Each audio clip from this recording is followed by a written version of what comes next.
Hi friends, welcome to Ramni's Kitchen. இன்னைக்கு நம்ம Ramni's Kitchenல அரைச்சு விட்ட சாம்பார் எப்படி பண்றதுன்னு பார்க்கலாம். ஸ்டவ்ல ஒரு pan வச்சுக்கோங்க. அதுல 2 டேபிள்ஸ்பூன் அளவுக்கு எண்ணெய் ஊத்திக்கோங்க. 3 டேபிள்ஸ்பூன் அளவுக்கு தனியா சேர்த்துக்கோங்க.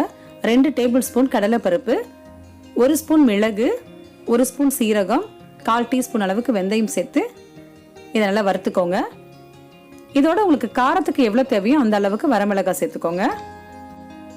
ஸ்டவ்வை மீடியம் ஃப்ளேம்ல வச்சு தான் வறுக்கணும். கூடவே துருவிய தேங்காய் 5 டேபிள் ஸ்பூன் அளவுக்கு சேர்த்துக்கோங்க.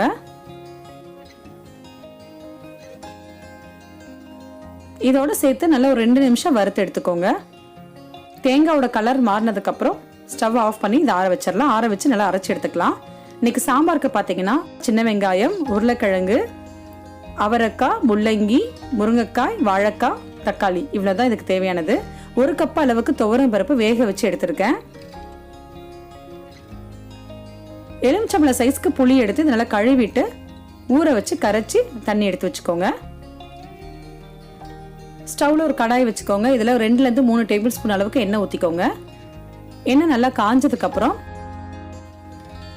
கடுகு 1 ஸ்பூன், கருவேப்பிலை, மிளகாய் சேர்த்து நல்லா இதுல வறுத்துக்கலாம்.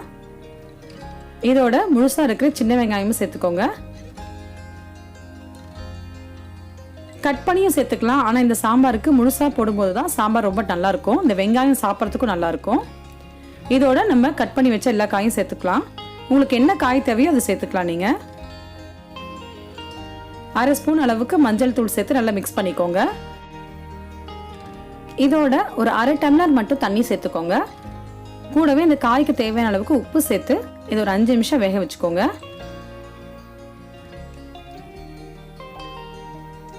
இங்கே பாருங்க, இந்த அளவுக்கு வெந்ததுக்கு அப்புறம் இதில் ஒரு தக்காளி பொடியா நறுக்கி வச்சிருக்கேன். அதோட சேர்த்து நல்லா வேக வச்சுக்கலாம்.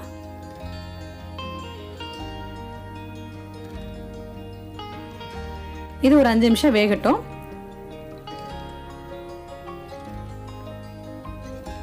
காய் பார்த்தீங்கன்னா பாருங்க ஓரளவுக்கு வெந்திருக்கு. இப்போ இதில் நம்ம கரைச்சி வச்ச புளி தண்ணியை சேர்த்துக்கலாம்.